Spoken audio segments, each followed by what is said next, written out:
The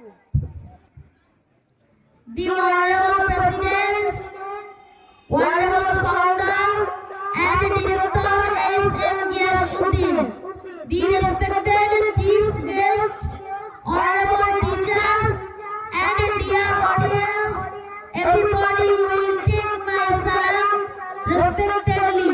Assalamu alaikum wa rahmatullah. Now I will talk about the importance of knowledge in Islam. Education is the birthright of human being. It is highly emphasized in Islam. The Quran and the teaching of Prophet Muhammad sallallahu alaihi wasallam provide clear guidance on acquiring knowledge and learning.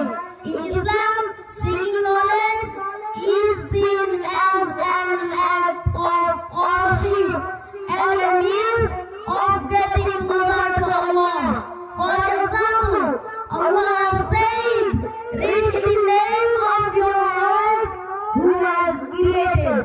Surah Al-Alaq, Ayat 1.